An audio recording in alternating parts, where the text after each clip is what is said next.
अस्सलाम वालेकुम जी, मैं हूँ महावा शजाज। आप मुझे देख रहे हैं मेरे YouTube चैनल के ऊपर और आज जिस ड्रामे के बारे में बात कर रही हूँ उसका नाम है डंक और आज मैं डंक की 12th एपिसोड के बारे में बात कर रही हूँ।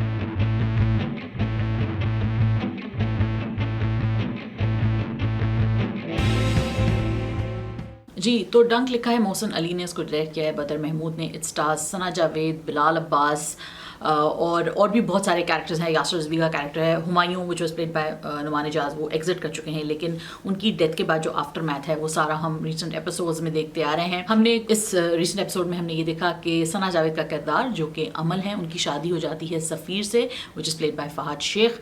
बिलाल अब्बास का जो किरदार है हैदर, वो ग्रैपल कर रहा है गिल्ट से। इस एपिसोड में हमने देखा कि वो हुमायूं की बीवी और बच्ची से जाता है माफ़ी मांगने, क्योंकि पहले उसने उनके घर जाके उनको काफ़ी हरास किया होता है, परेशान किया होता है और बेटी को कहा होता है कि your father is a bad man. लेकिन इस एपिसोड में वो उनके पास जाता है, माफ़ी मांगता है सायरा से, दैट्स यासरा रिजवी, और कहता है कि वो आप प्लीज़ मुझे माफ़ कर दीजिए। उसके बाद वो उनसे कहती हैं कि तुम उस बच्ची को जाके ये बताओ कि her father was not a bad man. मगर जब वो ये करने की कोशिश करते हैं तो बच्ची उनसे डर जाती है। बहुत खूबसूरत अदाकारी है बिलाल अब्बास की इस सीन में, यासरा रिजवी की, जो एक ऐसा मोमेंट है कि आपको नज़र आ रहा होता है कि you want to do everything to fix this situation but you can not fix this situation. ये चीज़ अब आपके हाथ से बाहर निकल गई है, एक आदमी जान से जा चुका है, एक फैमिली तबाह हो गई है। और फिर एक छोटे से सीन में ये भी दिखता है, it was a very heart breaking scene, जिसमें बच्ची अपनी माँ से भी पूछती है कि मेरे बाबा जन्नत में नहीं जाएंगे क्योंकि उनको बैड मैन कहते थे सारे लोग, और ये उनके लिए भी बहुत ऑब्वियसली हार्ट ब्रेकिंग है। और छोटे से बच्चों को इस तरह की कॉन्ट्रोवर्सीज़ के बारे में जवाब देना भी एक बहुत बड़ा मैं कहती हूँ एक टेंशन वाला काम है। सो ये सारी चीज़ें राइटर ने बहुत अच्छे से समेटी हैं। The second thing which is absolutely amazing is Amal's track, and even though मुझे लगता है कि थोड़ा सा और बताना चाहिए, थोड़ा सा और एक्सप्लेनेशन होनी चाहिए अमल के किरदार के हवाले से, या हो सकता है आगे आए।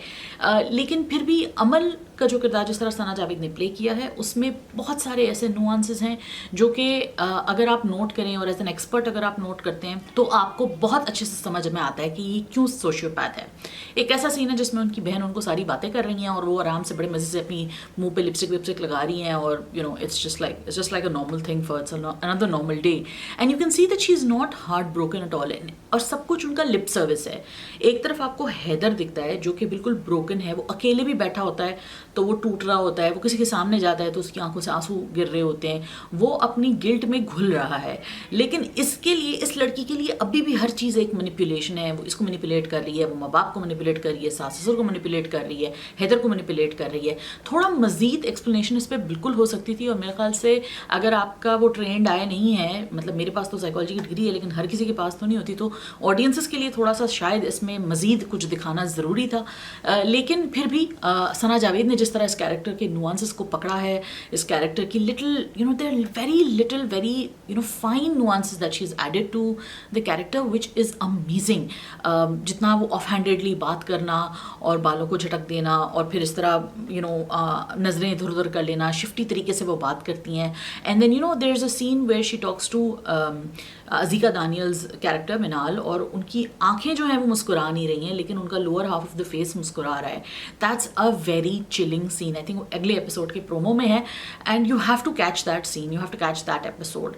Overall Dunk is a very good show, and I think it deserves more ratings actually.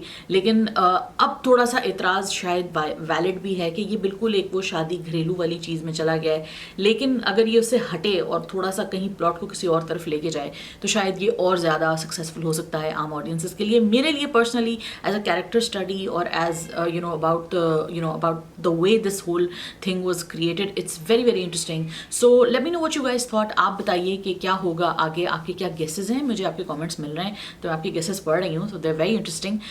लेकिन इस दफ़ा की एपिसोड से आपका क्या टेक अवे रहा और रिव्यू से आप अग्री करते हैं, डिसएग्री करते हैं, मुझे ज़रूर बताइएगा कमेंट्स में कंस्ट्रक्टिवली। मिलते हैं अगले एपिसोड के लिए। आप इंशाल्लाह तब तक अपना ख्याल भी रखेंगे होपफुली, और लाइक भी करेंगे, कमेंट करेंगे, सब्सक्राइब भी करेंगे। शुक्रिया।